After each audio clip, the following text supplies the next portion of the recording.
Good evening, everyone, and welcome to this meeting of the Glenorchy City Council on Monday, 27th of June 2022. I'm Beck Thomas, Mayor of Glenorchy and Chairperson of tonight's meeting. I'd like to invite, before we get started, Reverend Rob Craft from the Edge Anglican Network to come and join me at the front of chambers here to start our meeting in prayer. We can please be upstanding if we are able. Thank you so much. Let us pray together. Heavenly Father, we come before you with gratitude. We thank you for being a God of love who is with us now in this very room. You never leave us or forsake us. Your grace has brought us safe thus far, and your grace will lead us home, Lord. We thank you for making each of us in this room, every person we meet, every citizen of this city and every city in your own image, with dignity and infinite worth. We thank you for the calling you have given every one of us to be good stewards of your creation, to love our neighbours as ourselves. I thank you tonight, God, for these your servants, our mayor, our city manager, our city staff, and our city council members. I give thanks for the way of service they have chosen to take up on behalf of all of us here. We pray that you would be glorified tonight through the decisions of this city council. We pray that we would have the eyes to see how our lives are all connected, and how our common good is upheld when we listen and respond to those most vulnerable among us. We pray that your kingdom would come in Glenorchy, as it is in heaven, through your power, working in each of these your servants. May your truth be revealed, may your light shine brighter, may the voices of those most silenced be heard loud and clear. Defend their cause, O God, through this governing body tonight. I pray for wisdom, for strength, for courage to do what is right and good for all citizens. May we put the interests of others above our own. May we act with love for the common good. May we be good neighbours, recognising your image in every person here. We thank you again for this council, our mayor, our city staff, and for all those who work to make this place we call home such a wonderful city. And as we close our prayers, let us pray together the Lord's Prayer. Our Father who art in heaven, hallowed be thy name. Thy kingdom come, thy will be done on earth as it is in heaven. Give us this day our daily bread, and forgive us our trespasses as we forgive those who trespass against us. And lead us not into temptation, but deliver us from evil. For thine is the kingdom, the power and the glory, forever and ever. Amen. Thank you, Reverend Craft. Thank you. Thanks so much. Come again. I would like to acknowledge that we meet this evening on the land of the Palawa people and pay respect to Tasmania's Aboriginal people as the traditional owners and continuing custodians of this land on which we meet, and pay respect to elders past, present and emerging. Joining me here in chambers for our meeting this evening is Alderman Melissa Carlton, Alderman Angela Ryan, Deputy Mayor Stephen King, General Manager Tony McMullen, Alderman Gay Richardson, Alderman Kelly Sims, and online we have Alderman Simon Fraser and Alderman Jan Dunsby. Agenda item 1 is apologies, and we have apologies this evening from Alderman Peter Bull and Alderman Sue Hickey, who may join us as the meeting progresses. I'd like to start also, before we progress further into our agenda, by reading a work health and safety statement for council meetings. Glenorchy City Council takes workplace health and safety seriously, and this includes physical and psychological safety. We have a duty to ensure that a safe workplace is provided for our employees, elected members, contractors, volunteers and members of the public who may be present at council's workplaces. Council meetings form part of council's workplace, and it is expected that everyone who attends council meetings will behave in a polite and respectful manner, refrain from using offensive language or making personal statements, and not be aggressive, threatening or speak in a hostile manner. Any disagreement should be expressed respectfully, and during debate and in decision making, we must remember we are elected to represent and serve the people of Glenorchy and to make our city the best it can be. Further to this, in line with council meeting rules, comments will be turned off for all online streams.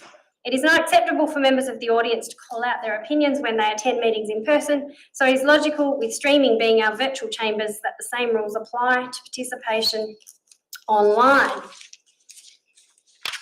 We have 21 items on our agenda this evening, and I've already covered item 1, apologies. So moving on to item 2, confirmation of minutes from the open meeting. We have 2 recommendations before us, that the minutes of the council meeting held on 30th of May be confirmed, and that the minutes of the special council meeting on 20th of June be confirmed.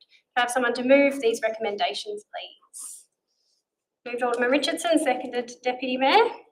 Any discussion of the item? Alderman Richardson? No, nothing to add. Take as read. Any further discussion of the minutes? No, nothing to close debate. Alderman Richardson? Nope. I will put the recommendations to the vote. Please raise your hand to indicate if you're for. That is, do you have your hand up, Alderman Dunsby? Sorry, I can't quite see it. Carried unanimously. Thank you. Item 3 is announcements by the Chair. There are none this evening. Item 4 is pecuniary interest notification. Do any aldermen or staff present have any pecuniary interest in any items this evening? None. That's noted. Item 5 is response to previous public questions taken on notice. We have a previous question on notice there from Bill Dodd, Mr. Bill Dodd from Claremont, in relation to rating for particularly applying differential rates for poker machine venues, and the answer is included there in the agenda papers. So thank you, Mr. Dodd, for that question. Agenda item 6 is public question time, and we have some questions on notice that were included in our agenda from Mr. Brad McDougall of Claremont in relation to Council's decision in relation to the free tip weekend and also rate rises, and the answers to Mr. McDougall's questions are included in the agenda. We have a question also on notice from Mr. Robbie Fitzsimon of Montrose in relation to water damage originating from drains in Fosbrook Court, and again the answers are included in the agenda for those questions. We had another question on notice from Mr. Bill Dodd from Claremont in relation to the intercity cycleway, and I'll read those out given they weren't published in the agenda. However, I note they will be published in their minutes. So the intercity cycleway is the backbone of our active transport network. However, the roads that intersect it become difficult to cross during peak hour. This is a real disincentive right when we most want to reduce traffic by supporting people to ride to school or work. Question 1, how many of the roads intersecting the cycleway currently have any traffic calming measures? And the answer is the majority of roads that the intercity cycleway crosses are arterial roads that take large amounts of traffic, including large amounts of heavy and commercial vehicles. That makes the use of traffic calming such as speed humps inappropriate for those roads, including Albert Road, Hopkins Street, Sunderland Street, Derwent Park Road, Lambton Avenue, Elwick Road, Grove Road, Berrydale Road and Box Hill Road. The only road currently with speed humps is Riverway Road, as the amount and type of traffic using this road makes it suitable for traffic calming. Question 2 is will council consider affordable upgrades such as speed bumps, road markings and give way signs to make the cycleway safer and ultimately reduce traffic? The answer is council currently has no plans to provide speed humps on any of the other roads due to the reasons outlined in the answer to the previous question. However, council is constantly looking to improve the safety of the cycleway crossings in conjunction with Cycling South and the Department of State Growth. Council is currently designing improvements to the Sunderland Street and Berrydale Road crossings to make these safer for cyclists and pedestrians. This includes road markings and traffic islands. Vehicles will not be required to give way at the cycleway crossings due to the amount of traffic and the impact that would have on the road network. So thank you, Mr. Dodd, for those questions. We also received some questions on notice from Mr. Michael Hangan of West Moona in relation to the planning scheme and specifically signage, compliance to the code in relation to signage for election purposes. So Mr. Hangan, I'll take your questions on notice and we'll provide an answer in the next in the minutes and the agenda for the next meeting, but I will note those questions for the purposes of reading them to the audience tonight. So 1, will the Glenorchy City Council Planning Compliance Office be enforcing the requirements of the Tasmanian Planning Scheme Glenorchy at the upcoming council election for Glenorchy City Council? Will the Glenorchy City Council be issuing infringement notices for failure to comply with the Tasmanian Planning Scheme Glenorchy? Question 3, if no to question 2, why? Question 4, what penalties apply for a breach of the code? 1 penalty points and $2 amount. And question 5, can it please be explained why C16E has been included as part of the Tasmanian Planning Scheme Glenorchy, as this will not allow any candidate to display signs within residential or commercial areas across the municipality. Is this a way of trying to eliminate the display of election signs? And Mr. Hangan has provided for context the specifics of the planning scheme in relation to signage and the new requirement that they must not be within 2 metres of the front boundary. So thank you, Mr. Hangan, for those questions. We have 15 minutes allocated for public question time for item 6 on our agenda this evening. Do any members of the public present here in chambers this evening have any questions they would like to raise? Mr. Dodd, would you like to come forward, please?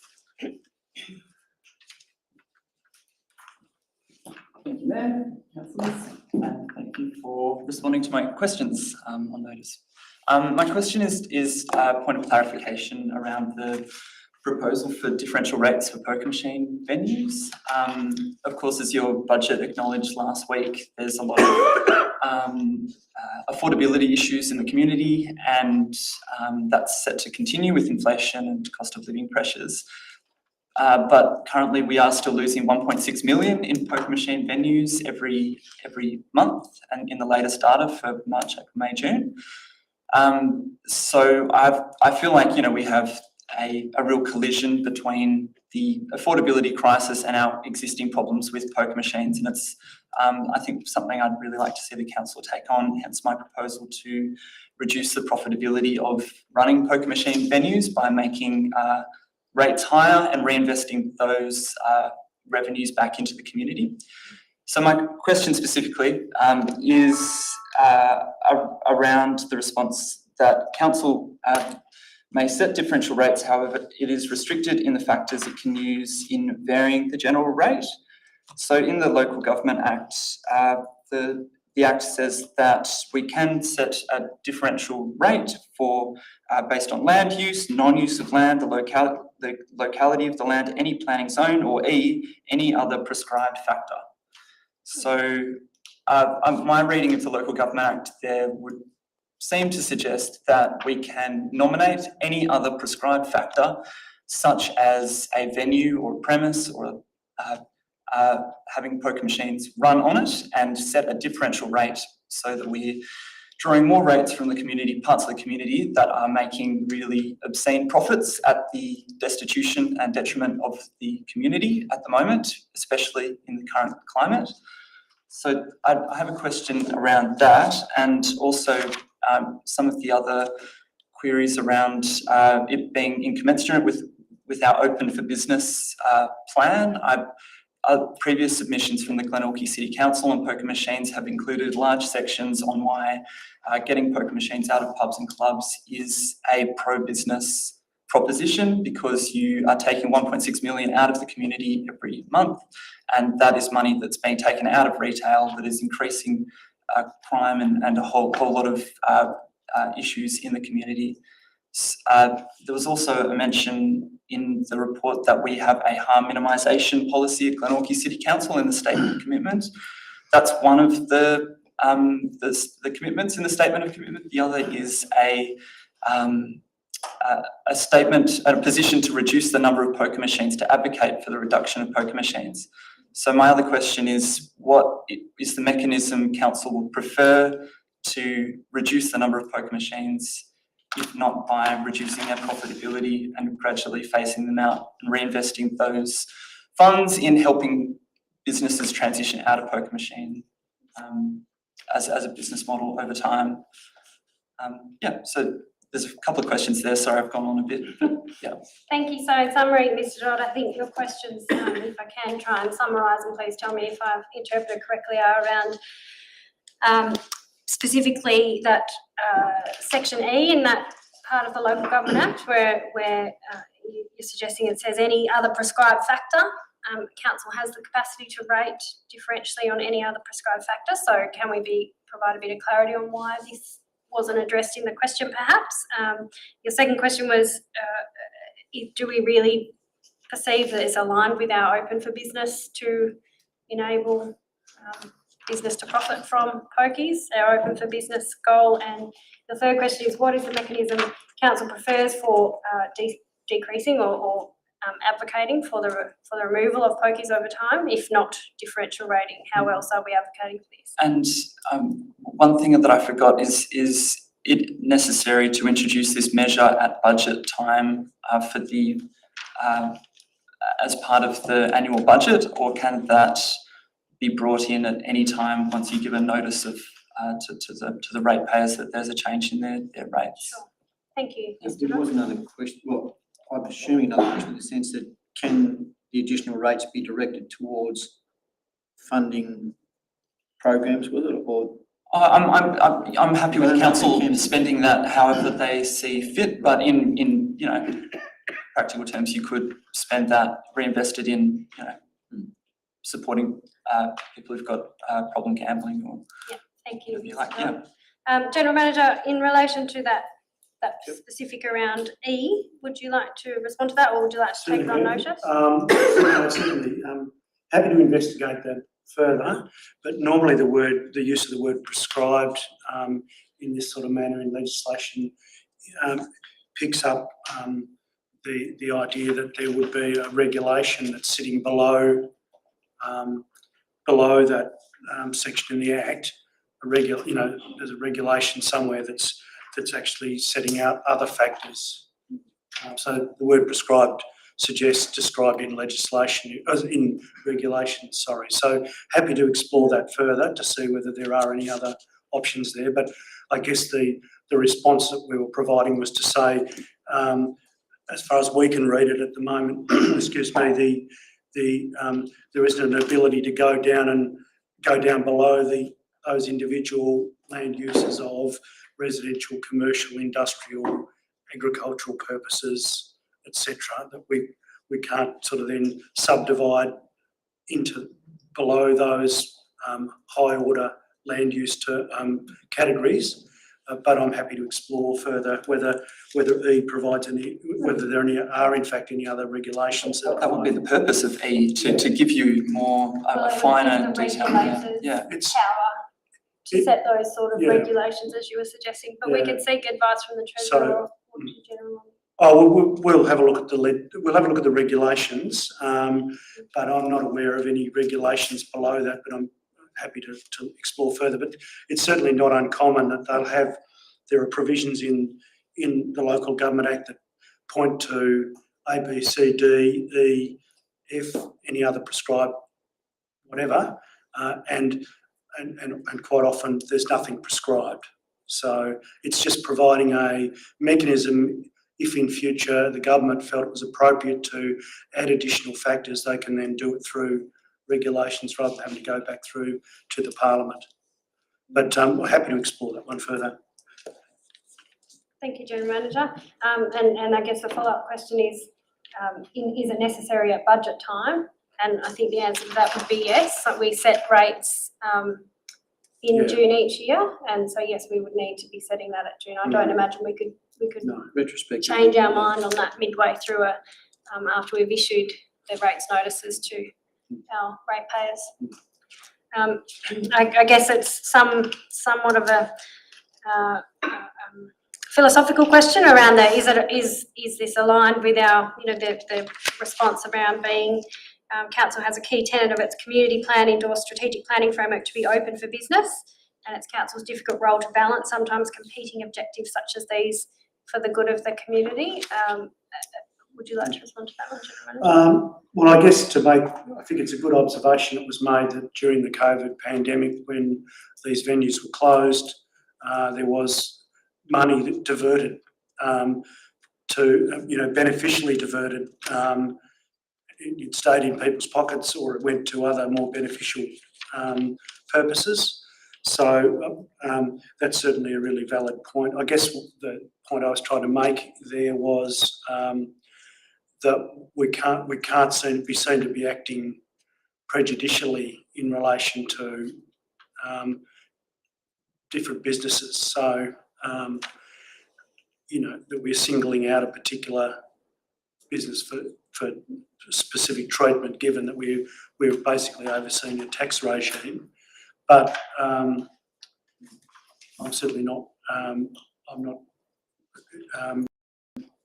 trying to take away from the fact that the electronic gaming clearly has a significant adverse impact on our community, and that's council. So just trying to say that often have this balancing act at council between different social and other objectives, and just pointing that out. But it's a good point that you make in relation to what happened during the COVID pandemic closure period. We did actually see a beneficial diversion of those funds that would otherwise be lost into more positive purposes.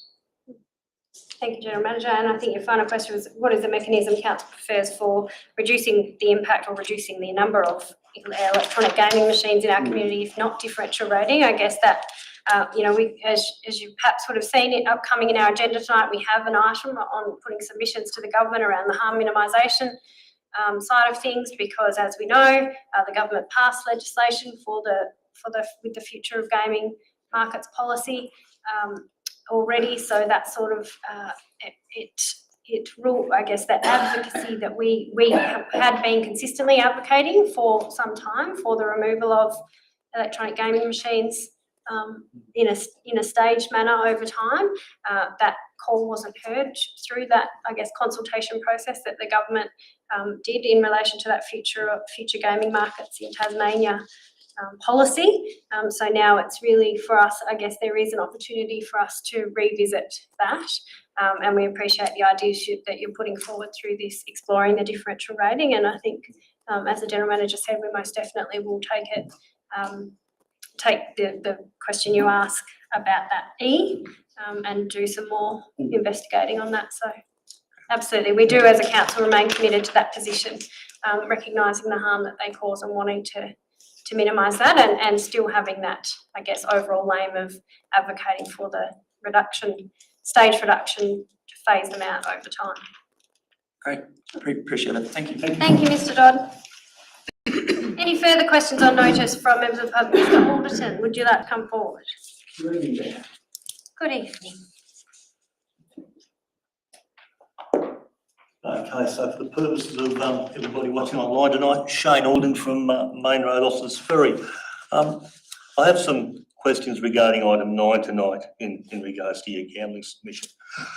While I firstly applaud council for probably this policy tonight and acknowledge that gambling is a huge problem in our community, it just concerns me that council is targeting one area of gambling in our community, which basically this policy, if I'm correct, Mayor, and you might like to clarify on this, this primarily targets gaming machines. That be correct?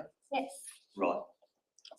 Can I ask what council's views and policies are in regards to other forms of gambling that are doing serious harm to our community? Online gambling, the racing industry gambling. Racing gambling is addictive. It ruins people's lives. It costs people their lives. I've had friends, I know people have committed suicide over gambling debts. So while I applaud you for what you're doing here tonight in item 9, I'm wondering why you haven't broadened the terms of reference and why you haven't expanded on the gambling problem in Glenorchy and looked at the other gambling services that go on here. Look, Mayor, I've seen you at races. I know you support horse racing and sponsored racing. That to me sends a mixed message to our community that council is very active and prominent and pro doing something about the gambling problem in regards to gaming machines, but you don't seem so much interested in doing anything about the other gambling problems in the community. So can I ask, what is council's position on online gambling and the racing industry and gambling, and do you intend to develop policies similar to this poker machine gambling policy to address those gambling issues within the community? Thank you, Mr. Alderton. In response to the question about council's position, yes, it has been, we have been long-standing advocates for the removal of pokies from pubs and clubs over time through a phased approach, and our statement of commitment on gambling is specific to electronic gaming machines, knowing the significant harm that they, particularly as a form of gambling, cause in our community, and knowing that we in Glenorchy are referred to as the Golden Mile because we have 240 electronic gaming machines across 8 venues, a higher ratio than any other municipality. And as we've already heard tonight, and as our report notes, the highest loss of any municipality across Tasmania from that form of gambling. So council's position has been very, for good reason, focused on electronic gaming machines as the focus of our position on gambling. Also because I guess when we look at what the government regulates and the future gaming markets policy that has been on the agenda in most recent times, that is specifically focused on electronic gaming machines. So online gambling, wagering through race horses and other forms of gambling are regulated outside of that future markets policy, if you like. So our advocacy has been focused on specifically electronic gaming machines because that has been the focus of government policy in relation to gambling, and because the evidence shows they cause the biggest harm in our municipality. Yeah. Well, our biggest concern though, Mayor, is the lack of information in the policy regarding support mechanisms for people that are addicted to these machines and spending, so much money on gambling, which is impacting on the community. These people, if you take this privilege or you take this right away from them, they're only going to move to online gambling. They're only going to move to horse racing gambling, which is going to just move the problem somewhere else within the community. Instead of being called the Golden Mile for poker machines, it might potentially be called the Horse Racing Mile because we've got a marvellous horse racing facility over at Elwick. So people want to gamble, Mayor, you won't stop them gambling. They'll just move to other forms of gambling unless you put systems and tools in place to support, educate, mentor, stuff like that. I don't see a lot of that in this policy. Thank you, Mr. Alderton. I'm not sure if that was a question or if you are addressing the meeting. Sorry, I expand. So what is council's position on putting systems in place not only to take away the take away the poker machine gambling or reduce it or restrict it?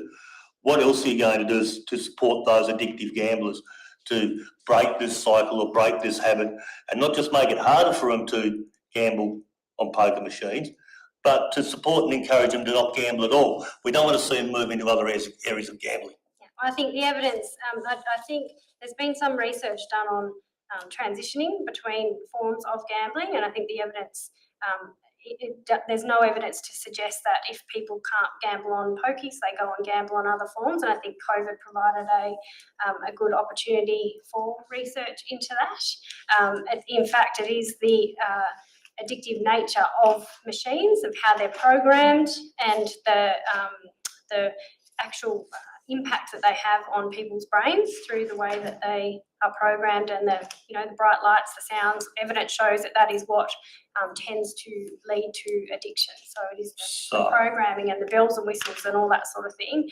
Not to say that, of course, other people do get addicted to other forms of gambling, absolutely. And we, through our community development team, support and liaise with services, because there are services out there to support people, and that's our role. Our role as a council is not to provide support services or to play an active role in preventing people from developing gambling problems.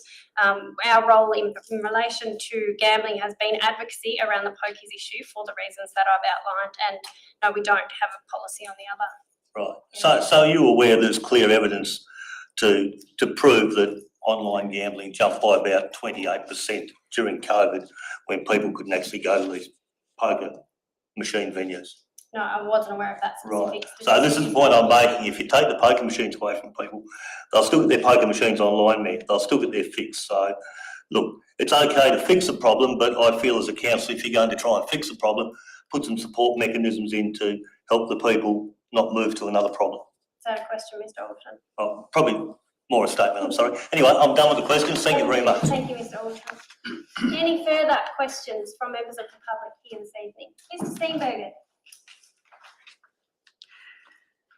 We need to extend our time until over 15 minutes. I think we can keep going. I'm happy to keep going. Yeah. I'll be sure.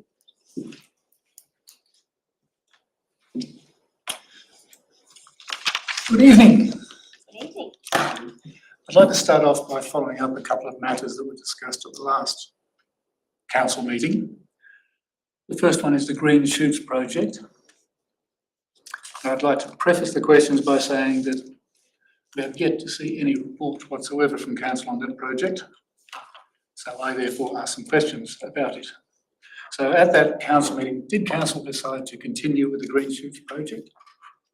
Yes or no?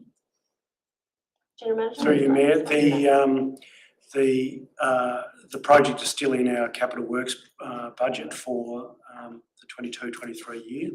Right, that's a yes. Did council decide to apply for a grant from the Tasmanian Community Fund?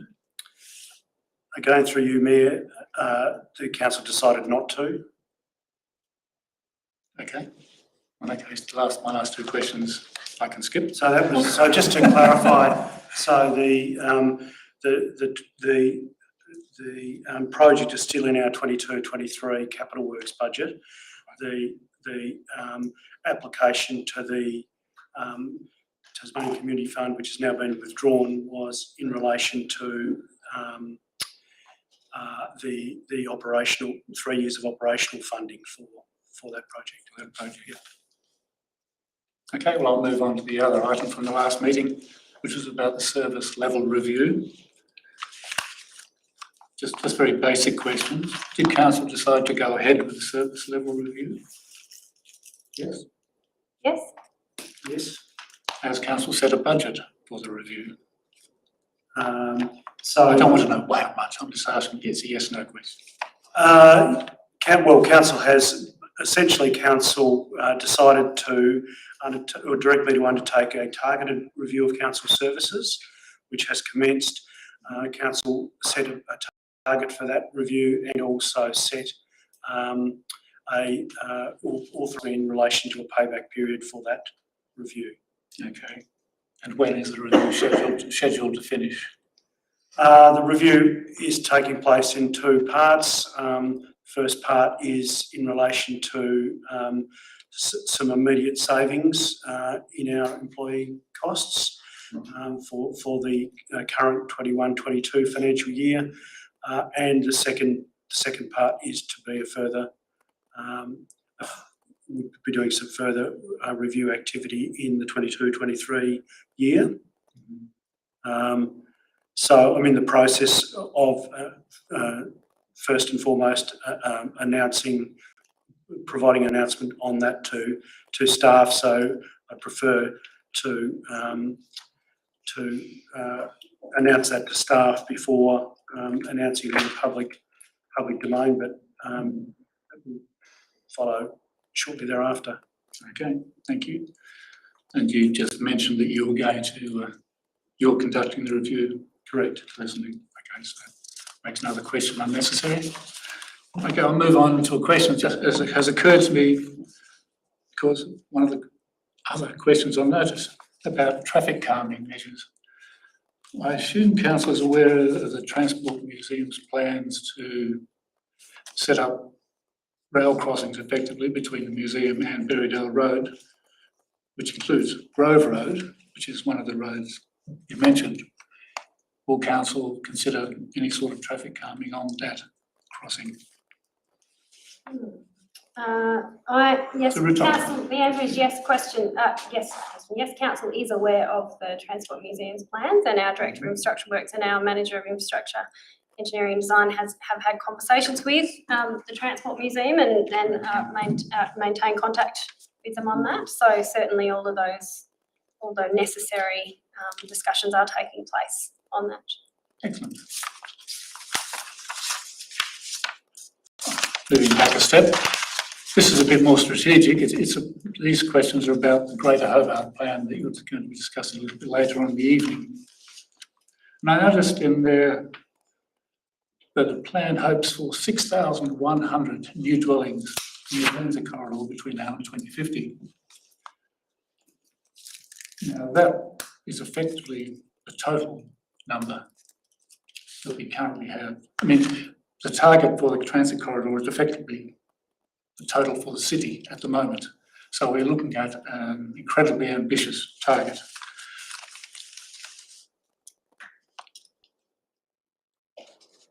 Now, I wonder what practical steps council is going to take to actually achieve that very ambitious target.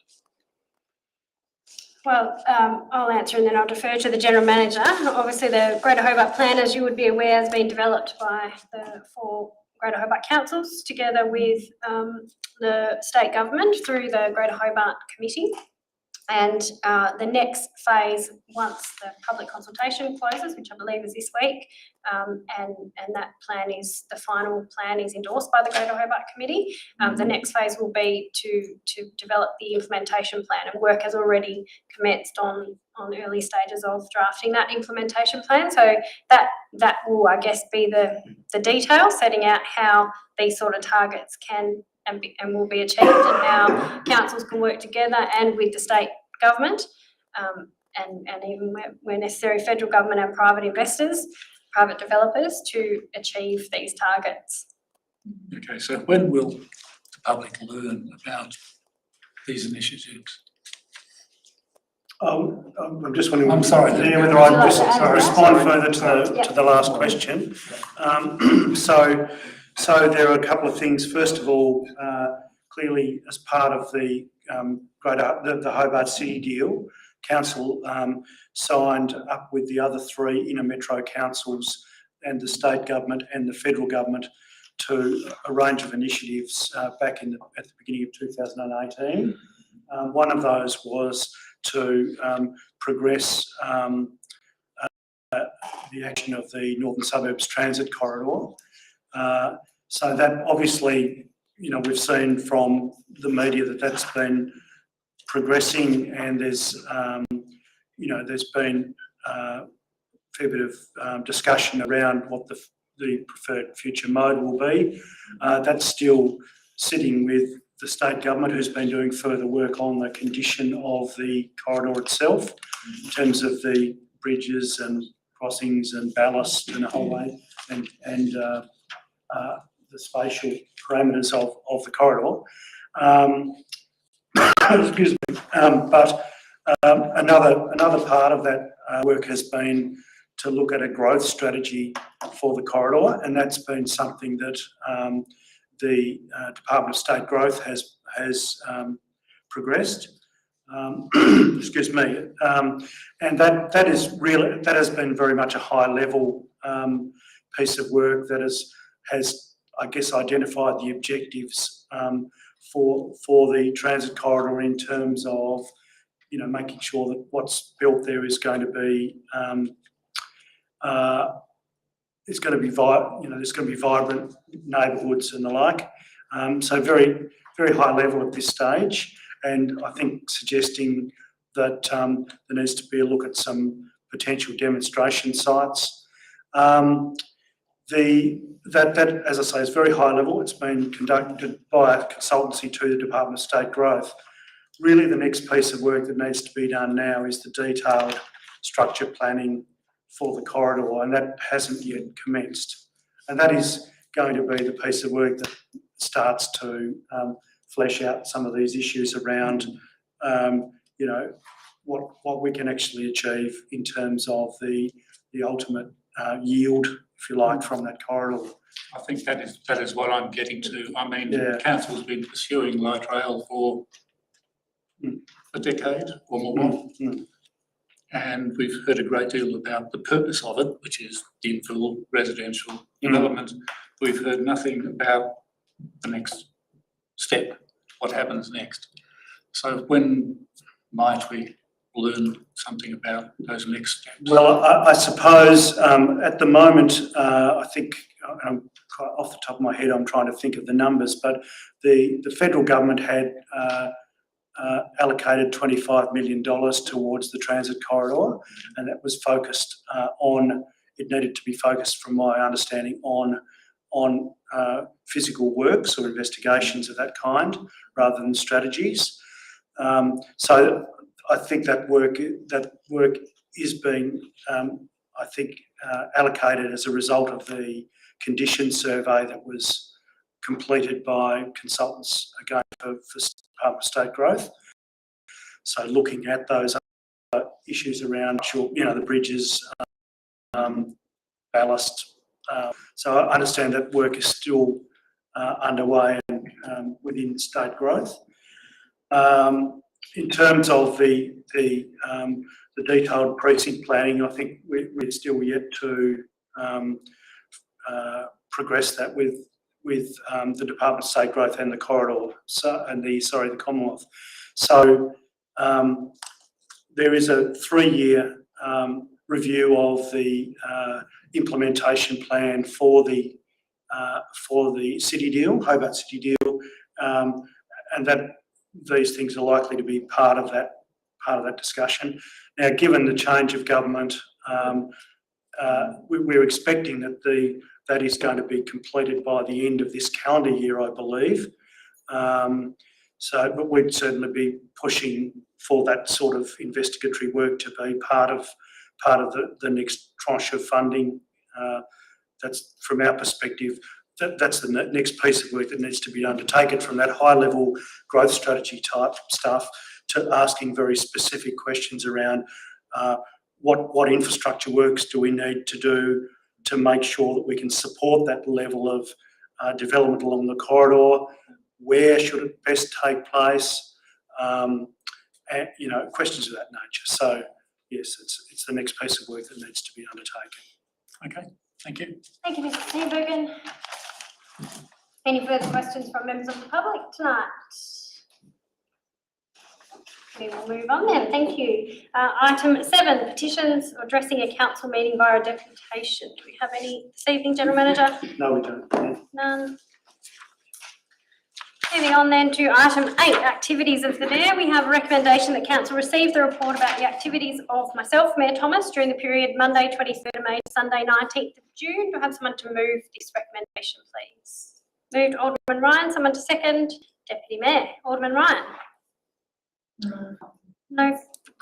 Any further discussion of the item? Thank you, Mayor. Just a question around your meeting with Southern City BMX on the 7th of June. You might be able to give us a bit of an update on that particular meeting. Absolutely. So I think we Patrick Berry, who's recently been appointed to the committee of Southern City BMX. Actually, his son was a recipient of one of our Mayor's Sporting and Academic Fund grants to assist his participation in championship events, and as a result of that communication we had back and forth, we decided we'd catch up for a coffee to talk about how things are going with Southern City BMX, and it was really a relationship building exercise. The committee has recently had some changes at Southern City BMX, and it was just really good to establish that relationship. Thank you. Any further discussion of the item? Alderman Dunsty.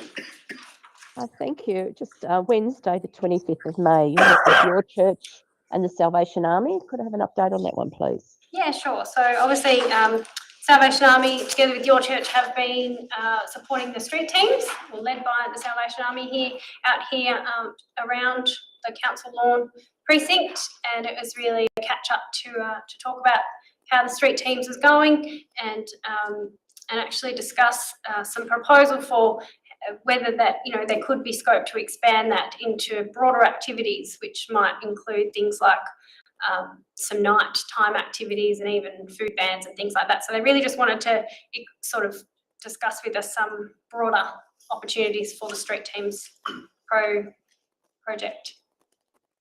Thank you. Any further discussion of the item? I'll go back to the mover, Alderman Ryan. No. Okay, I'll put the recommendation to the vote. Please raise your hand to indicate if you are for. That's carried unanimously. Moving on to item 9, gambling submissions, responsible gambling mandatory code of practice review and gaming control community support fund regulations 2022. We have recommendations that council endorse the draft submission on the responsible gambling mandatory code of practice for Tasmania and authorise the general manager to make the submission. And 2, authorise the general manager to make a submission on the gaming control community support fund regulations 2022 based on the information and positions set out in the report. I have a mover for these recommendations. Alderman Ryan, someone to second. Deputy Mayor, Alderman Ryan. Thank you, Mayor. Yeah, I endorse the draft submission on responsible gambling mandatory code of practice for Tasmania, although obviously I agree with some of the comments that Mr Alderton had made, but we have to do what's within our jurisdiction, I'm afraid. I think Mr Alderton might have forgotten to mention about the football and other sporting gambling that's constantly on our TV screens and on our social media. Yeah, I mean, it's just, you know, you get on social media and you're flooded with advertisements to bet on a tennis match or a football match, and I think it's outrageous, but we can only do what's within our power, I'm afraid. So I wish that more would be done about that, but as it is, I support the recommendation that's made here. That's what we can do. We've got to start somewhere. Thank you, Alderman Ryan. Deputy Mayor. Thank you, Mayor. Through you to the General Manager, if I may. Well, firstly, I agree with everything that Alderman Ryan has said, and really appreciate the work the staff's done on this, and it's important that we start somewhere. But my question is, and I guess Mr Alderton caused me to double think on this. I already have thought about this on page 17, where it says it talks about the risk identification. The second one, do not adopt the recommendation. But it says council has a clear position on gambling. Should that more read council has a clear position on gaming machines and the harm that they do, rather than gambling in general? Because we're not really specific, well, not covering gambling in general, are we? That's what our commitment statement is called at the moment, though. Yeah, I know so what we it's need to called. revisit that in its Yeah. entirety if that was. We've been a draft. I was just thinking that the way we worded that, we have a clear position on gambling. We have a position on gambling as far as gaming machines are concerned. But that our statement of commitment in its current form is called statement of commitment I know on it's gambling. called. Yeah, so I know that's it's not called. in draft. And that's all I'm asking to the General Manager. Is that, We, it's a slight change, but it's just, through you, Mayor, yeah, I guess, as the Mayor says, we have a statement of commitment on gambling. As has been teased out in the discussion, that, you know, the focus is on electronic gaming machines. at this stage. At this stage, that's council's position. That's been the focus. It's fair to say that I think from my witnessing of past discussion around the council table is that council doesn't have a position, you know, against gambling per se. It has a concern around problem gambling, and particularly the way in which electronic gaming machines target vulnerable members of our community, and how we can put measures in place to minimise the impact on problem gambling. So we're not saying we're against people gambling per se. We're saying we're against people people that are vulnerable to gambling and becoming problem gamblers. We're against that. I agree with that. I just think that the way we've worded this, we tend to be targeting gaming machines more than gambling as a whole, and I just think that statement's not consistent with what we're trying to do at this point of time. The particular things we're making, though, are specific to gambling. Correct, that's what I'm saying. So that's where I think the wording just there ought to be changed, in my view. But, you know, I'm only one person. So. Are you talking about in the actual Page, risk table? yeah, page 7. Do not adopt the recommendation. Council has a clear position on gambling. I don't think we have a clear position on gambling. We have a clear position on gaming machines and the harm that does to people, and mitigation where we can. But I don't think we have a clear position on gambling as a whole. It is my view. But that doesn't materially affect the recommendations. No. I'm not suggesting that. I'm just saying that the recommendation I agree with, as I said. I guess our clear position on gambling is that we're focused on electronic gaming machines and the harm that they do. If council wanting to broaden that stance, that's probably for a separate time, and officers would be open to consider, you know, giving that further consideration. Answer your question, Deputy. Yeah, kind of. Fair enough. Alderman Sims. Thank you. So we have a position on problem gambling. That's our statement. No, we So don't. what's our statement? Sorry, the title of it? Our statement of commitment on gambling. On gambling, yep. Statement. And it's harm minimisation on problem gambling is Uh, mentioned in it, Well, not just electronic machines. no, it talks about specific. Problem gambling relates to all types of gambling, and maybe is it possible that council does have a position on that and we can advocate to high levels of government to support our position? So I think as the General Manager has said, if that was the case, that would be a matter for another day. It's not something that's. I'm asking it now on this motion. This is relevant to what we're speaking about today. Yes, and I'm answering your question because the You're specifics. telling me it's not relevant. So the specifics of the recommendations we're considering this evening are a draft submission on the Responsible Gambling Mandatory Code of Practice and the Gaming Control Community Support Fund regulations. And as the submissions clearly outline, they are specific to electronic gaming machines. I So appreciate if that. council wants to workshop and discuss and have a separate motion, that would be a separate motion to what we're considering. I appreciate that. Thank you. So that's not part of the discussion today then? You don't think it's relevant? There is nothing in the report that would suggest that that's relevant to this So discussion. I'm asking the question to the General Managers through the Mayor today. Can we look at having a position on that and revisit it as a council then? So you can ask that as a question on notice when we get to that part of the agenda, if you like. Question without notice, sorry. When we get to that part of the agenda, if you want it formally. Right, if you want me to re-ask it so you can take it on notice at that part of the council meeting, I can do Yeah, that? that would be Sure, fine. Thank no you. worries. That would be the appropriate way to do it, to give due consideration to the recommendations before us in this particular item. Through you, would General it Manager? be a benefit just to read out Sure. what our current statement of commitment on gambling is? Statement of commitment on gambling. Recognising that gambling and specifically electronic gaming machines can cause significant harm to individuals, families and the broader community, and that the strongest risk factor for gambling harm is electronic gaming machine play. Glenorchy City Council will work closely with our residents, government, community organisations and businesses to implement the following commitment. The Glenorchy City Council will advocate for the removal of electronic gaming machines from hotels and clubs in the city through a managed reduction over time. Partner with organisations and or service providers to advocate for increased harm minimisation and consumer protection measures, including reducing hours of operation, reducing the maximum bet to $1 and greater targeting of social programs for the community, and engage with community organisations, service providers, businesses, government and social researchers to share information about the use and impact of electronic gaming machines. Thank you, General Manager. Any further discussion of the item? No, I would like to speak to the item. It is a very important matter given we have this statement of commitment on gambling that we adopted in September 2020, and perhaps we could have titled it more appropriate to be specific to what it is we're referring to, but that perhaps is a discussion for another day.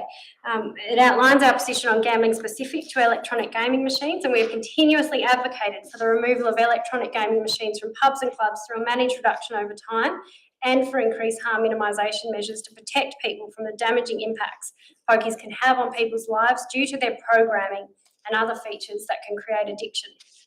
Focusing on electronic gaming machines is fitting, given our municipalities had the biggest loss in Tasmania per annum over the last 4 years, with 21 million lost in 2020-21 and over 1.7 million just in April 2022 alone. The Responsible Gambling Mandatory Code of Practice Review applies to prescribed licence holders under the Gaming Control Act 1993. The standing report rightly identified that the new operating model providing individual licences to venue operators is likely to lead to increased competition between venues, and indeed advertising, inducements and player loyalty programs may all be used to lure players into venues. So it is right that this review focuses on these elements of the Code of Practice. However, by its own admission, the government said that the future gaming markets policy did not propose any specific changes to the harm minimisation framework. It said that harm minimisation continued to be front of mind, but this isn't enough. Council's submission urges the government to also review training provided to staff in recognising people with gambling problems. This training needs to not only upskill upskill people in recognising the warning signs, but also in how to have that conversation with someone when they do recognise those signs, because indeed it is a difficult conversation to have. As an 18-year-old working in a pokies venue, I often recognise the warning signs, but I did not have the courage nor the words to use to have a conversation with a customer who I'd come to know well and care about what I'd noticed and why I was concerned. Often people will hide their gambling behaviours from the people they love. The warning signs won't be visible to those close to the person. It's the venue operators who can play a key role in early intervention. Council's submission also refers to terminology, noting referring to problem gamblers effectively demonises and stigmatises people rather than the products that cause harm. Our submission calls for research into this and consideration of changing the messaging, and hopefully this is taken seriously because it's time the script is flipped. People don't choose to develop gambling problems. Gambling disorder is a mental illness included in the DSM-5 as a behavioural addiction. It takes a complex interaction of biological, psychological and social factors for someone to become unwell and develop mental illness, including gambling problems. Social factors play a bigger part than we typically acknowledge. We're calling for a ban on advertising and inducements in our submission, and I urge the government to take up this call. I'd also like to see messages about the potential for harm inside venues and on the machines themselves, like cigarette packets contain warning messages and images. Keeping harm minimisation front of mind, as I said before, is not enough. More needs to be done to prevent people becoming negatively impacted by electronic gaming machines. We must have them in our local communities, which our government has decided. Our community deserves tighter regulation and more focus on prevention and early intervention to protect people from the harms these products can cause. On the Gaming Control Community Support Fund Regulations 2022, as our report notes, what has previously been known as the CSL or the Community Support Fund will become the CSF in July 2023. It will include a levy on profits from electronic gaming machines in casinos for the first time, as well as pubs and clubs from 1st of July. The proposal that CSF funds can be allocated, the proposal is that CFF's funds can be allocated for one of four purposes, including community capacity building and community development projects, programs and initiatives. The devil will be in the detail of how, when and by who it is allocated for this purpose. So we as a council are right to be signalling concern about this particular category and calling for all of the new revenue from the casino levy to be allocated to harm prevention and research activities related to gambling. But it is important that we recognise the value of the community capacity building purpose and that it be retained. Sport and Recreation Tasmania has distributed CSL funds through its major and minor grants program since 1996, providing over $22 million to benefit sport and clubs. The council has been a recipient of these grants, and it is an important revenue source to support the renewal or development of new sporting infrastructure in our city. For example, the Edie Street project was a recent beneficiary of a major grant through the CSL funding. So in closing, I'm supportive of making these submissions on behalf of council and of course on behalf of the people of Glenorchy we represent. Any further discussion of the item? We'll go back to the mover, Alderman Ryan. Thank you, Mayor, and thank you for what you've said. This is a really important issue, and I just want to stress that gambling is a legal activity in this country. This is about a responsible gambling code and harm minimisation.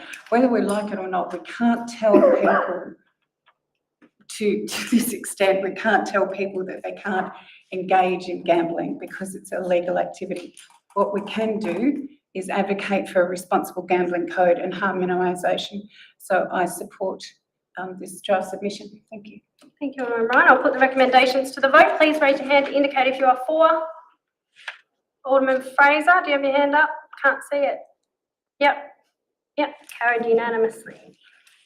Item 10, 2022 Volunteer Awards. We have recommendations that council receive and note the attached report on the 2022 Volunteer Awards and congratulate those volunteers recognised during the award celebrations, and note that Glenorchy City Council Annual Plan 22-23 contains an action to review all events and award ceremonies that will include the review of the Volunteer Awards and recognition.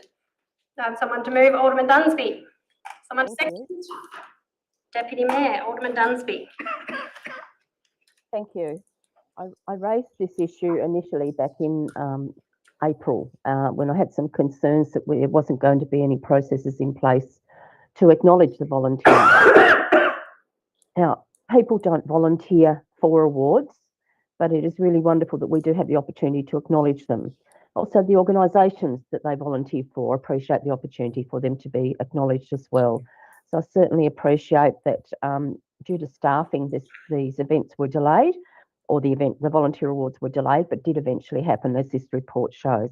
I'd like to thank Director Ronaldson for providing this report and an update on what actually happened with the program and listing the awardees who received them on the night as well. So it's retrospective report, I understand, but at the time I did have the concerns. It was great to see that the Glenorchy Community Library, the Claremont Community Library was acknowledged for their 20 years of contribution to the community out in Glenorchy, in Claremont, and that we had a volunteer who's been there for all of those 20 years. That is not insignificant at all. And many of the volunteers who are there have been there significant amounts of years as well. So the opportunity to say thank you, it doesn't cost us a lot, but I know it means a lot to those who receive it, and I know it means a lot to the organisations to be able to put people forward. So again, thank you for the report. Thank you, Alderman Dunsby. Any further discussion? Alderman Carlton. Thank you, Mayor. Just following on from Alderman Dunsby's comments, there are a couple of things that really stood out to me in this report, and I really just wanted to highlight those tonight. This year we did have a different format. The requirement for a certain number of hours was removed, and that meant more volunteers could be recognised as part of our awards program. And it was really pleasing to see that we ended up with 70 nominations, and that strikes me as an incredible number, and that must just be a small representation of the overall volunteers that we have in our community. And having a look through in our attachments, just the broad range of groups that we have in our community that are providing services. We've got sporting groups that were recognised, so Southern Tasmanian Softball Association, through to the Community Volunteer Program. We had Coast Care, and I see Bill Dodd was one of the people recognised at the Volunteer Awards. So a great cross-section of people involved in the awards, and obviously a great success. So congratulations to the officers involved for reviewing that and delivering what looks like a very successful event. Thank you, Alderman Carlton. Any further discussion? I echo what Alderman Dunsby and Alderman Carlton have said. It was fantastic to celebrate the volunteers in our community, the Claremont Community Library. If you haven't been there, check it out. I hadn't been there previously, I'm ashamed to say. The Deputy Mayor and I went out on volunteer week and we had a morning tea with a number of community members there, so that was really nice. And the Volunteer Awards on the 15th of June we held in the Derwent Room at the redeveloped MyState Bank Arena. It was just really lovely to have a celebration in such a nice space as well, really recognising the value of our volunteers. So I know Deputy Mayor King and Alderman Richardson joined. I know Alderman Dunsby was very sad to miss it, but certainly it was a wonderful celebration to recognise and thank those 70 nominees, and having 52 of them attend was a pretty good turnout given the sickness going on with COVID and other illnesses at the moment. So special shout out goes to the Glenorchy Community Volunteer Program members who have volunteered their time over a long period of time, and were very passionate about that project and the service that they deliver to the community. And I know in talking to them, they're pleased to see that program's been passed on to the West Moona Community House to deliver now. So I look forward to continuing to celebrate volunteers in our community, and I have asked that the list of volunteers who recipients go be uploaded to our website, because I know we've got all previous years' recipients there as well. So, any further discussion of the item? We'll go back to the mover, Alderman Dunsby. Thank you. It was with great regret that I actually couldn't attend both of these events due to illness. The sickness gods are really whipping me a bit about at the moment. So, yeah, I absolutely endorse and appreciate the feedback from received around the table tonight. And thank the Director for his report. Yeah. Thank you, Alderman Dunsby. I'll put the recommendations to the vote. Please raise your hand if you're for. It's carried unanimously. Item 11 is Greater Hobart Plan, and we have recommendation that council note the preparation and public notification of the draft 30-year Greater Hobart Plan and make a submission to the Greater Hobart Committee on the draft Greater Hobart Plan in the terms set out in the comment section of this report. So I have someone to move these recommendations. Alderman Fraser, someone to second. Alderman Carlton. Alderman Fraser. Thank you, Mayor. Yes, look, I'm happy to endorse the recommendations here. We have, I think, in the past had the Greater Hobart Plan come before the council. We've had an opportunity to comment on it then. But as far as the what the council officers have outlined under the comment section shown in the agenda, which is what we're going to submit to the Greater Hobart Committee, I certainly endorse the comments there. In general, I would say, well, I think it's important. The headline figure here, if I guess for people to understand, is that by 2050 we're going to need an additional 8,200 dwellings in Glenorchy, which is an extraordinary amount of dwellings. My hunch, I must be honest, is that the population increase in Tasmania and southern Tasmania in general is going to be much more than what is predicted. I'm not sure how these estimates were calculated. I think perhaps they were based largely on past population increases, but for a variety of reasons, certainly climate change being one of them, I think that Tasmania is going to become an increasingly attractive place to move to and live. So at least, I would say at least 8,200 dwellings needed in the Glenorchy municipality over the next 20-something years. And of course, we are at the moment not building enough houses already to meet demand. So there's a huge shortfall in housing that somehow we're going to have to coordinate with state and federal governments to be able to build this housing that obviously people are going to want and need. But yeah, look, very, very happy to endorse the comments. I think they certainly represent my opinion on the Greater Hobart Plan quite well. Thank you, Alderman Fraser. Any further discussion of the item? I'll speak briefly to the item. The Greater Hobart Plan provides a strategic approach to residential development, infrastructure and economic development in Greater Hobart over the next 30 years. And obviously all four Greater Hobart councils, as we mentioned earlier, Glenorchy, Clarence, Hobart and Kingborough, have collaborated on this plan together with the state government. And it's a great example of working together to plan strategically for the future. It proposes that the additional housing required will be primarily delivered through infill development. We heard the General Manager talk a bit about that in relation to the transit corridor previously in response to Mr. Steenbergen's questions. But the plan does identify areas for both infill and greenfield development. Ultimately, though, we're going to need to change the way we do housing in order to provide adequate shelter for people. And we need more YIMBYs and less NIMBYs in order to be able to support this. We expect an additional 60,000 people and 30,000 dwellings in Greater Hobart by 2050. As Alderman Fraser said, this includes 16,500 people and 8,200 dwellings in our city of Glenorchy alone. This is almost 300 dwellings per year and equates to 27% of the growth, so pretty significant. Most of this growth is expected to occur along the Northern Suburbs Transit Corridor, 6,130 dwellings anticipated between Newtown and Montrose along this corridor. When we talk about needing almost 300 dwellings per year, we know that we've averaged 217 dwelling approvals per year over the past 4 years. But we also know there was a significant increase last year. So, you know, that's positive. What we're seeing coming through in development applications demonstrates that, you know, there is activity occurring to contribute to this growth. The implementation plan will provide the next level of detail, and that's being developed with input from all four councils. And I really support the coordinated planning approach and the goodwill between the state government and councils through the Greater Hobart Committee, working together to develop this plan for a compact, livable city that we can all enjoy. There's no further discussion. We'll go back to the mover, Alderman Fraser.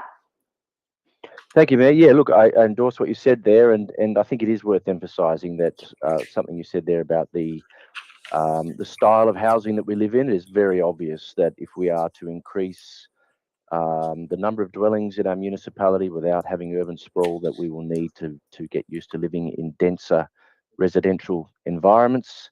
I think this is something that perhaps people in Sandy Bay who are concerned about the redevelopment on the UTAS campus might need to be reminded of too. But certainly around the transit corridor, the perfect area to build higher density residential accommodation or dwellings. And in our recent chat,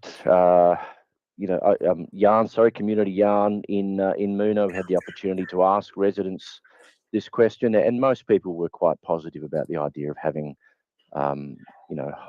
medium-rise residential dwellings in the Moona area at least. So that was a really positive thing. So that indicates that we do have some YIMBYs amongst us, which is great to hear, because we're going to need more of them to be able to build the housing that people will want.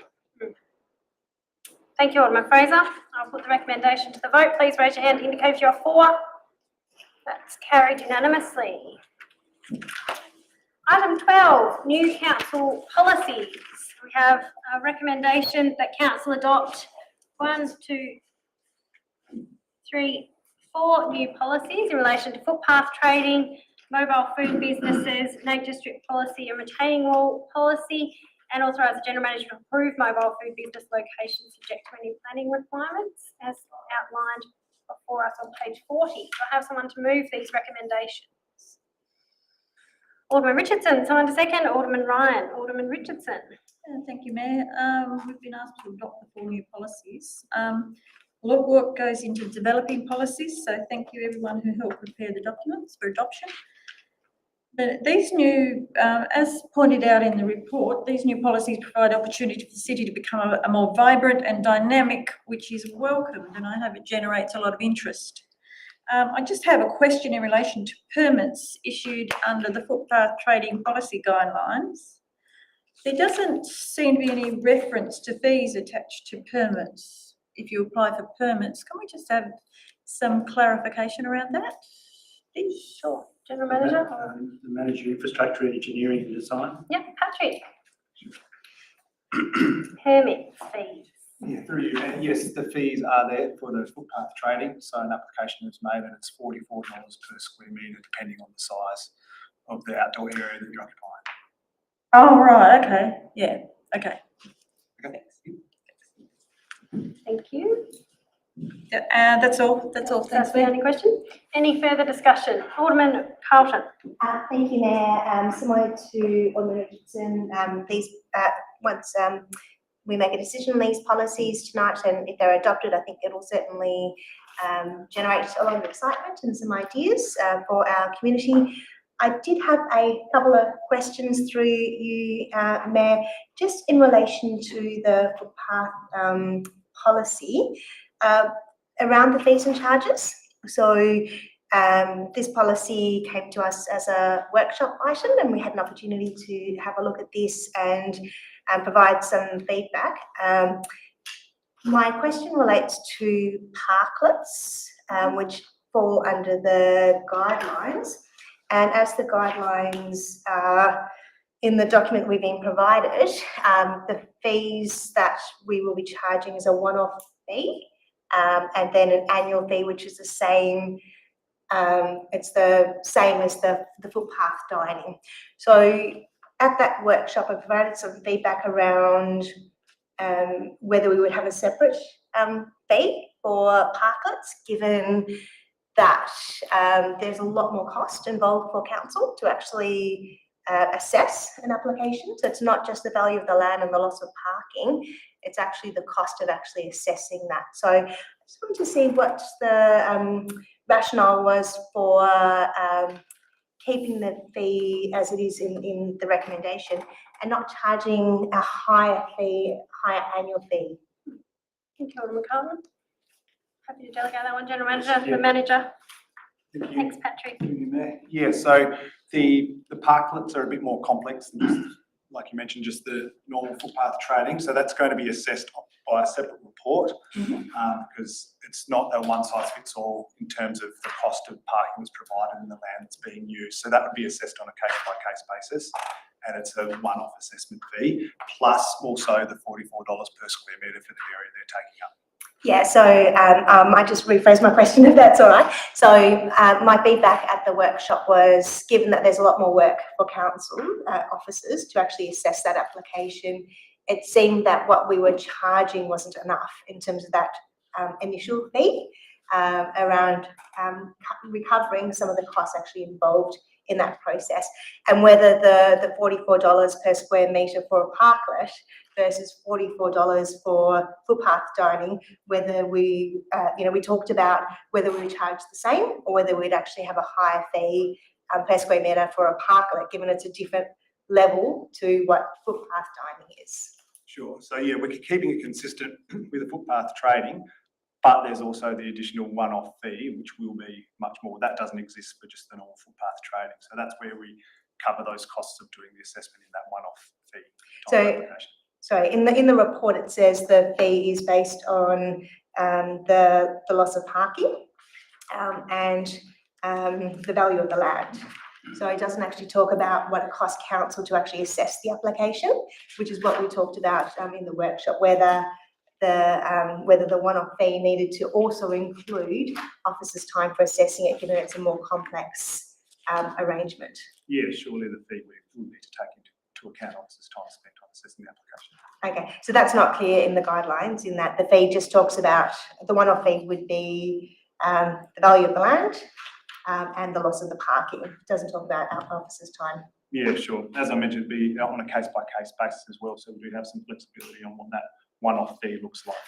Okay, right. And that one-off fee, does that come to us in fees and charges? Or do council officers, do aldermen get to see what that one-off fee would be? Yes, our recommendation is, because we think this is going to be quite a rare occurrence, is we'd have a separate report to council for the parking situation. Okay. Yeah. Okay, excellent. The other question that I had also to do with the footpath policy was just around squeeze points, where council would consider in local areas actually reducing the footpath to 1 metre for no more than 3 metres. So just wondering what sort of, is that sufficient space to allow on a footpath for wheelchair users, for multiple people to be using that footpath? Where did the 1 metre come from? Yeah, it comes from the requirements under the Disability Discrimination Act and under the Australian standards. So obviously we prefer more, but just for a short distance, we can always have a squeeze point just to allow someone to get through while someone else waits in the wheelchair, for example. Okay, thank you. And then just a question just regarding in the policy itself, and this is my last question for this one. There's the ability under council's responsibilities, section 5, so waiver of obligations, requirements of the footpath trading guidelines. So one of our attachments is the guidelines, and the specific part of the policy reads, at the discretion of the general manager, one or more of the requirements of the footpath trading guidelines may be waived. Such a waiver would only occur if the following criteria could be met, and they seem like quite reasonable criteria. I'm happy with that. The general manager may decide not to waive a requirement, even if these criteria are met. So just in relation to where we have a policy, we've delegated the ability for the general manager to make a decision on this criteria. If that decision is made, is that recorded somewhere where an exception to a policy or a decision has been made to actually waive part of that policy? Do we keep a record of that? Through you, Mayor, I mean, we keep a record in the sense that I would anticipate that I would get some form of memo from the officers who've made the assessment and recommendation to me, and then and then the decision would be recorded on the relevant property file or subject file. Yeah. So is there the ability to go back and have a look and see where we've made a number of, we waived a number of times, to be able to have a look and review that against the policy? There would be the ability to do that. I'm assuming the way we would do that is to, excuse me, would be to have some form of subject file that for these requests, so that they're co-located, so that if there are a number of those, then we can quickly go to the file and collate similar similar applications and how they've been dealt with. Great, thank you. So based on the information tonight, so around parklets coming back to council, we'll have an opportunity to have a look at those extra costs that council will incur. The 1 metre is linked back to the relevant standard, and that we would have that ability to have a look to see what has been waived in terms of that policy. I'm really comfortable with the policies that we've got in front of us tonight. Thank you, Alderman Carlton. Thank you, Patrick. Any Alderman Dunsby, you got your hand up. Thank you. Usually policies are quite boring things that people aren't really interested in. And yet these 4 policies have had some feedback from members of the public when they've gone out for consultation, which is really great to see.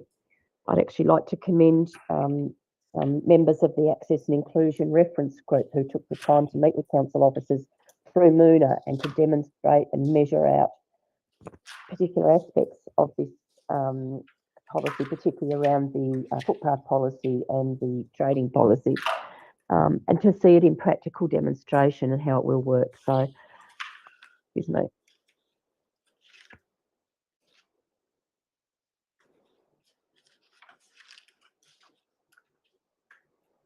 Sorry, you didn't need to hear that. And so I want to thank them for that input as well. So it gave us some very practical demonstration of what will be demonstrated and required and has been incorporated into this policy. So it's been some years since I actually raised that the bylaw had ceased, particularly around the A-frames on the footpaths and the different interpretations of where it should be. And my understanding at the time, I said, yes, they should be up against the wall. That's the right place to have them. But an understanding, once I joined the Access Committee and to hear how people with visual disabilities use the line of sight of buildings to walk. And so I've often looked in places like Moona and seen the A-frames go from the curb over to the wall and back again. So it becomes a weaving situation for people. So to have some standards and for them to be enforced is going to be beneficial for everybody and give clear access through. So I'm really appreciative of everybody who's had input into this particular, or the 4 policies all up. Thank you. Thank you, Alderman Dunsby. Any further discussion? I too am pleased to see these policies come before us. Obviously, there's significant work underpinning those, so I acknowledge the work of the team and also appreciate the community input. I know, as Alderman Dunsby said, there was interest among our community. I certainly had a few people contacting me about the nature strip policy in particular and providing me with ideas. And it was pleasing to be able to see, well, soon you might be able to do this. Council is considering a nature strip policy, so you might be able to implement what you want to do on your nature strip. I did have a couple of questions in relation to the mobile food business policy on council land, where one of the recommendations is that the GM be authorised to approve food van locations connected to the policy as they are subject to change and may require planning permits. And I know when we workshopped it, we did discuss different potential locations, and I guess under the background information on page 2, it says pre-approved locations have been identified for food vans within council's parks and recreational areas and are detailed in section 2. But then there's no real reference that I can see to section 2. But there is reference to appendix 1, approved food van location site plans. It's got their insert food van location. So I just wanted to be clear. It needs to make sense to me. Through you, Mayor, I have to say that there was a site map attached, but it seems to have fallen off the attachments. So we can reattach that to make it more visible in the minutes, but there are already some pre-identified locations that already have planning approval. Yep. So that's what the decision was based on, to use those locations. Okay. Because that's what I thought, yeah. Yeah, sorry, I checked the attachments myself and there's supposed to be a site map Right, that's not. that's gone.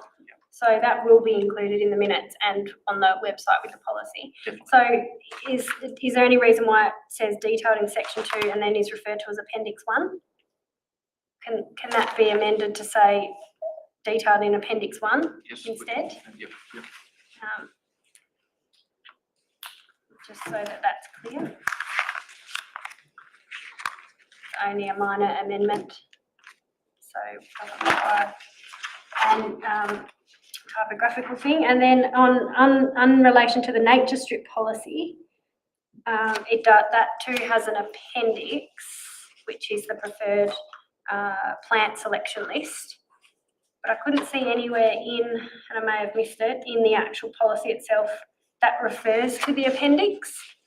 And I thought where it says there works that are allowed on nature strips without a permit may be a relevant place to note that preferred plant selections are included in appendix 1. I went over it a couple of times to try and see, because if you have an appendix, you probably need to refer to it somewhere in the actual policy.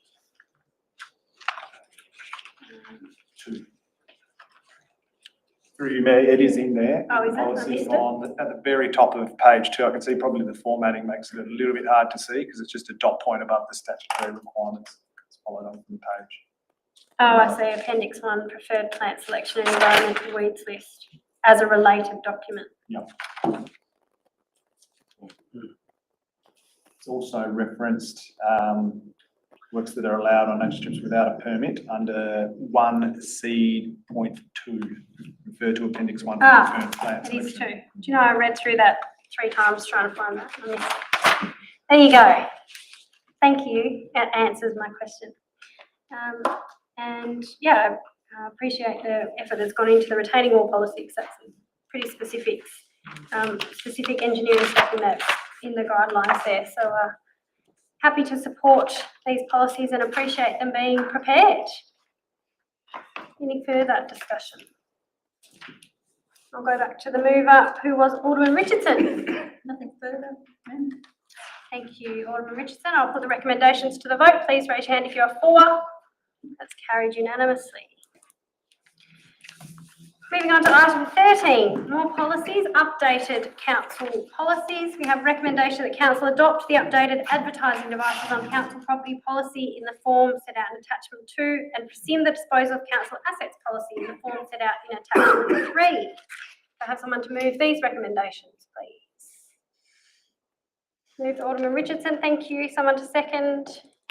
Our Deputy Mayor, Alderman Richardson. Thanks, Mayor. This is pretty straightforward. This is just a review of current policies, advertising devices on council property, developed in 2017, which is up for a 4-year review, and the disposal of council's asset policy adopted in 2019.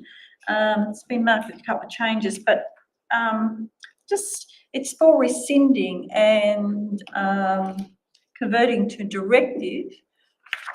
If we rescind it, what's the process for redirecting for directive? What's the process? General Manager? Well, through you, Mayor, it'll be essentially what we're saying is that this is an internal operational matter.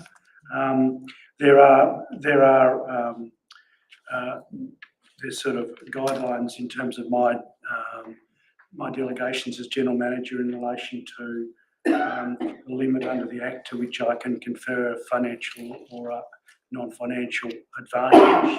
So there are limits on disposal of assets that are already in my delegations, but this is effectively saying these are internal rules that we need to apply when we're disposing of council assets. They're not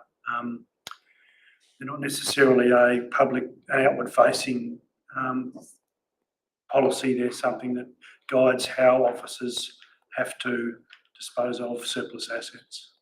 So we just rescind it and you do it under your delegation? That's correct. That's the basic process. That's fine. That's all I had to, that's the only question I had with relation to that. Through you, Mayor, just to elaborate a little bit, it actually guides us on how we register our assets, how we do stock takes, how we basically account for them all. And then if we dispose of them, there are some delegations where an officer, or like such as myself, up to director level, can actually approve something at a low value that's already written down. Anything over a certain value goes to the general manager. If it's outside the general manager's delegation, then it comes to council. So it's really an internally focused document to guide officers on how to dispose of an asset, or how to stock take and keep the inventory in line. Thank you for clarification. Any further discussion of the item? I had a question about advertising devices on council property. So this sets out where lessees of council property can advertise on council property property that they lease from council. I just wondered, how is this requirement communicated, and how many lessees, if any, has the GM received application for permits from in the past 4 years? And do we inform lessees who haven't requested permits that they need to? And do lease agreements attach this policy for lessees' knowledge, or can we do this in future? Because I'm just, and I might be being cynical here, but I'm highly doubtful that many sporting clubs who lease council property actually do apply to the general manager for a permit, or even know that they need to, when obviously a part of their revenue is sponsorship, and in lieu of sponsorship they usually put signs up promoting the businesses who sponsor them. So I'm just interested in, if we have a policy then, and we are approving that, we are obliged as council to make sure it's being implemented and adhered to. So I'm just interested in learning a bit more about that. Well, through you, Mayor, I might start and hand on to the director, but certainly those obligations in relation to requirements for planning permits don't just sit with the council. They also sit with someone that's proposing to undertake use or development of land. So there is an obligation on those clubs. If it triggers a requirement for a planning permit, then it's an obligation on them. And yeah, certainly I agree with your comments that we want to join the dots and make sure that we've got a way to make sure that it's very clear that there are those planning obligations that I might hand over to. But it's not just planning obligations either, because for some signs, is it right that they wouldn't necessarily need planning approval, but what this policy is saying is they still need approval of council to put them on council property? Through you, Mayor, that's correct. This was, I guess, a grey area in the past policy, and that's why it's being updated. So there's certain signage that might be advertising products that have been produced on a site that now will need to, those lessees will need to seek permission to actually attach those signs to the building. Our more up-to-date leases, anything that's been reissued over the last 12 months, actually does have a specific section about signage, particularly sports signage or signage for sponsorship on sporting venues actually does need explicit approval from council before that they can progress that. Okay, thank you. Any further discussion of the item? I'll go back to the mover, who was, lost my page, I think it was Alderman Richardson. Nothing further, thank you, Mayor. I'll put the recommendation to the vote. Please raise your hand to indicate if you are for. It's carried unanimously. Item 14, procurement and contracts monthly report. We have a recommendation council receive and note the procurement contracts monthly report for the period from 18th of May to 15th of June 2022. Do I have a mover? Alderman Carlton, someone to second. Alderman Dunsby, Alderman Carlton. Thank you, Mayor. It's a very quick report tonight. So the recommendation is that we receive and note the report for the month, and from the period of 18th of May to 15th of June, there were no exemptions to council's code for tenders and contracts. Thank you, Alderman Carlton. Any further discussion of the item? We'll put the recommendations to the vote. Please raise your hand to indicate if you are for. That is carried unanimously. Item 15, financial performance report to 31st of May 2022. The recommendation is that council receive and note the financial performance report for the year to date ending 31st of May 2022 as set out in attachment 1. I have someone to move this recommendation. Alderman Richardson, thank you. Someone to second. Alderman Fraser. Alderman Richardson. Thank you, Mayor. Operating revenue to date, 65 million as opposed to 62 million, a variance of approximately 3 million better than budget. The month saw a 3.2 million increase in revenue and a 116,000 in expenditure. 2.2 million one-off payments, and which are set out in the report. The trend lines are pretty consistent. Capital Works. Capital Works expenditure to date is approximately 30 million against a budget of 90 million. So I'm assuming that 6 million will be spent this month, but no doubt will be in next month's report. So no questions, and I'm happy to receive a note financial report. Thank you, Alderman Richardson. Any further discussion of the item? No discussion. Anything to close? Discussion. Closed. Closed. Closed? Yes, closed. I'll put the recommendation. Please raise your hand if you're for. It's carried unanimously. Moving on to item 16, notices of motion, questions or notice or without notice. Have any, Alderman Sim? I have a notice without, a motion without notice, sorry. I put it in accidentally a day or two too late, unfortunately, but that did give the staff and council an opportunity at least to review it prior to today. So the motion is that council, number 1, establishes a formal proposal or terms of reference for a new homelessness advisory committee in aim of developing a homelessness policy that will collectively represent the current local homelessness crisis issues using an evidence-based, best practice accurate and realistic approach. Number 2, investigates the use of council-owned and managed land and property for the purposes of directly supporting people experiencing homelessness in times of emergencies such as extreme weather conditions and higher than typical peak occupancy rates. 3, commits to building better public awareness around the housing crisis and consults with other Tasmanian and leading Australian councils on the matter. 4, explore the opportunity to and feasibility of participating in a pilot project funded by the state or federal government that will help to progress more meaningful and long-term action to address the homelessness crisis in our city and possibly state. 5, write to the relevant state and federal politicians and the Prime Minister in advocacy of the issue and to request advice on how our specific council should address the current housing and homelessness crisis locally in consideration of the key issues such as housing affordability and access. 6, request a further report of progress to be presented to the council in August, containing work already completed and any future recommendations addressing the above outlined. Thank you, Alderman I Sim. call for a seconder on the motion.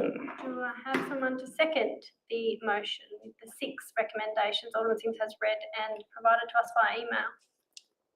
I'll second the motion with point of discussion. I don't remember all 6, sadly. I've really gone through Just for the- discussion, it's just for discussion to second. Yeah. But, Thank you, Thank Deputy you. Mayor. Alderman Sims, would you like to open debate? I would. I really appreciate you seconding this motion, Deputy Mayor. I know that there were other aldermen that would have been willing to do it too that couldn't be here today. So I think it's really important that we actually get this subject on the table and have a discussion. That's the first step. So I really, really do genuinely, on behalf of a lot of the community and organisations working in this space, have a lot of gratitude for the Deputy Mayor for seconding this motion and giving me the opportunity to actually speak on it. The rationale, why should local governments be taking action on homelessness? I had to ask myself this question a lot. It's not our job, it's not for us, let's pass the buck. That seems to be the flavour of the month with politics, and I think it's time that we step back a little, everybody in all of their roles. That's at operational roles, strategic roles, state roles, federal roles. We all have a role to play, and we all have something in that we need to do. So to date, local governments in Australia have not played a major part in addressing homelessness, understandably so, to a degree.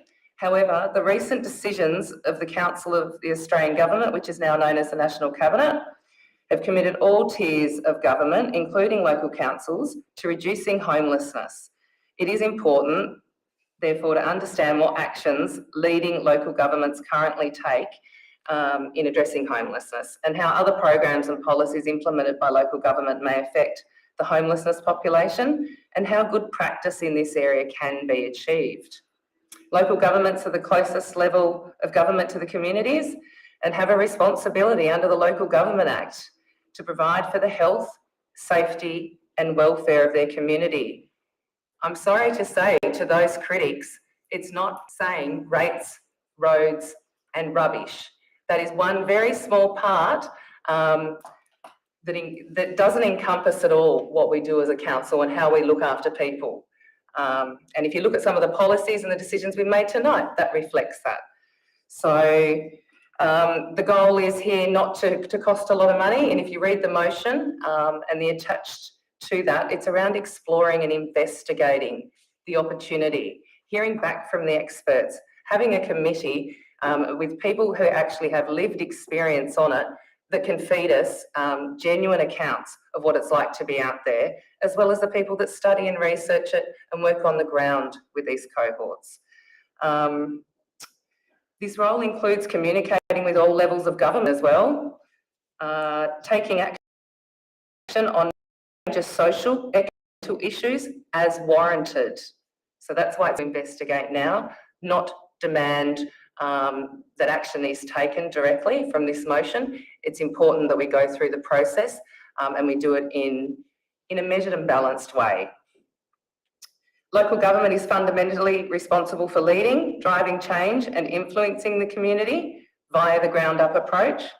Councils have a duty of care and the experience necessary to educate and work with their community on overarching issues such as homelessness. And we just talked about tonight our responsibility with problem gambling. We do have a responsibility around educating, antisocial behaviour, etc. So that also comes into major issues and barriers that we have in council, like homelessness in our area. We have a duty of care to make sure we're looking after our most vulnerable. Also, on the 11th of February in 2020, the National Standing Committee on Social Policy and Legal Affairs adopted the National Inquiry into Homelessness in Australia, following a referral from the Minister for Families and Social Services.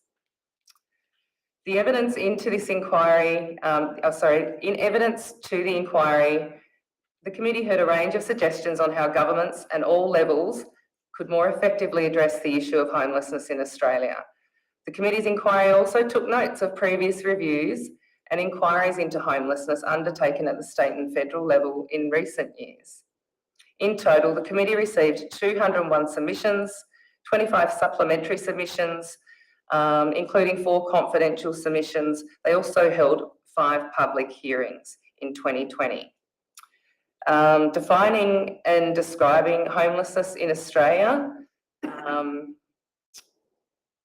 as cited by the committee's interim report, is around looking at the definition, and the way we interpret that is an Anglo-American European interpretation of home.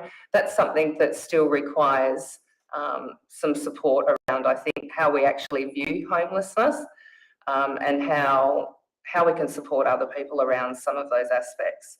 So in saying all of this, I've had several communications in support of the motion, including Salvation Army, Colony 47, along with a large number of local councillors and national councillors have been reaching out today asking to cut and paste the motion basically for their local councils as well. I think it's spiralling out of control. Sadly, the Tasmanian government cannot possibly deliver the amount of houses that we need. We've already discussed that tonight. Alderman Fraser went over some of those facts. At the moment, as it stands from my research, we need 15,000 homes. Right now, the government have promised 3,500 over the next 4 years.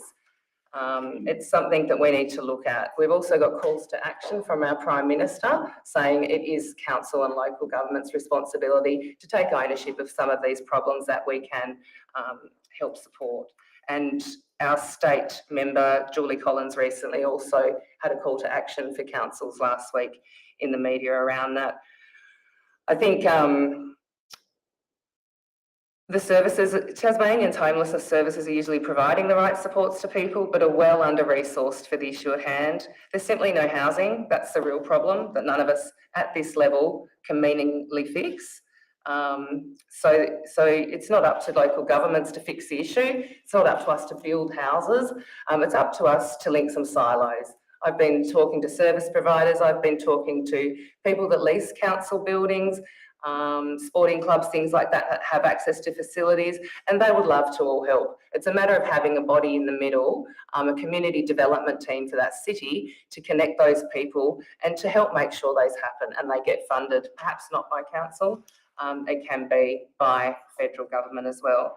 So put basically, I just want our council to explore the current capacity for high-level advocacy to the state and federal government, for a structured committee on that, to help inform that and our approach as a council to homelessness, and the assessment of community-owned spaces for local opportunity, as well as those services that will assist partner with that, and the potential and feasibility of a pilot project as well, funded by the state and federal government, that will also help progress more meaningful and long-term outcomes and action in our city, and hopefully even state.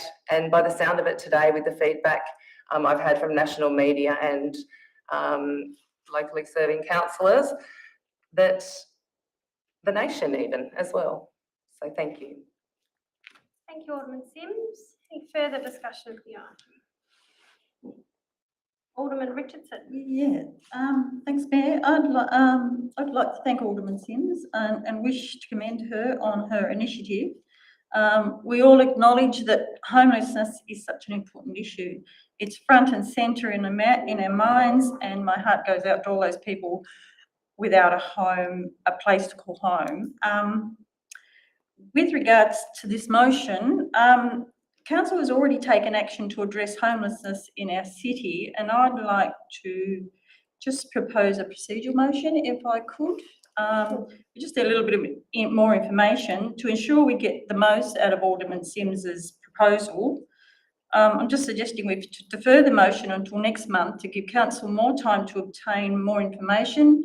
We can get an understanding of how this dovetails into council's current initiatives, and if there is anything else council can do to assist in the homeless area. And it also comes out of concern that the motion wasn't on the agenda, and Alderman may not have had time to give it due consideration. So I can respond to that. Thank you, Alderman Sims. I did send it to all aldermen. Yes, so we acknowledge that it was sent to all aldermen, but once a procedural motion has been put, I as chair must deal with the procedural motion, and a procedural motion is one under the regulations that, should I accept, goes straight to the vote. So I will accept the procedural motion. There's no discussion of the motion. It's not for debate. It's simply for voting on. So I'll put the procedural motion that the Alderman Richardson has moved to defer to next month's council meeting, and I will put that motion to the vote. I'll just ask a question Yes. before we do that. So this is purely to allow staff time to prepare, respond more effectively than at this time, because they haven't really. That's right. It'll most definitely be. Are you asking me the question through the mayor, or? It will be tabled as a motion on notice, Yeah. giving at least the 7 days required for officers to prepare a response. Okay. That's my understanding, General Manager. That's correct. So under the Local Government Act, there's a requirement that notice of motion is provided with at least 7 days notice before before the meeting to enable officers to undertake the work on the intended motion. So certainly officers, and I'd like to thank Alderman Sims for providing the motion through to us. And our officers have certainly started work on it. So yeah, certainly it's just a situation where it didn't meet the requirements of the Act in terms of providing that advanced notice to enable us to get something onto the agenda itself. Thank you, General Manager. So I'll accept the procedural motion from Alderman Richardson and put it to the vote. That will be deferred to next month's council meeting as a motion. Please raise your hand to indicate if you are for. That is Alderman Fraser, Alderman Dunsby, Alderman Carlton, Alderman Ryan, Deputy Mayor King, Mayor Thomas and Alderman Richardson. If you're against, Alderman Sims. The procedural motion is carried, so it will be deferred to the July council meeting. Moving on then, well, continuing on, questions without notice, motions without notice. Are there any further this evening?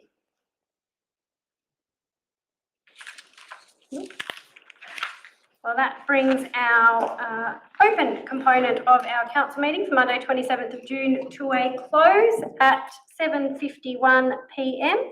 Thank you to members of the public who have joined us here in chambers. Yes. A motion to close, that is, thank you. Motion to move to close, Deputy Mayor, and I will put it to the vote. Please raise your hand if you're for. Move to close, council. That's carried unanimously. Thank you to members of the public who have joined us on our live stream and here in chambers this evening. Stay safe, stay warm out there, look after each other, and we will see you the last Monday of July for our July council meeting.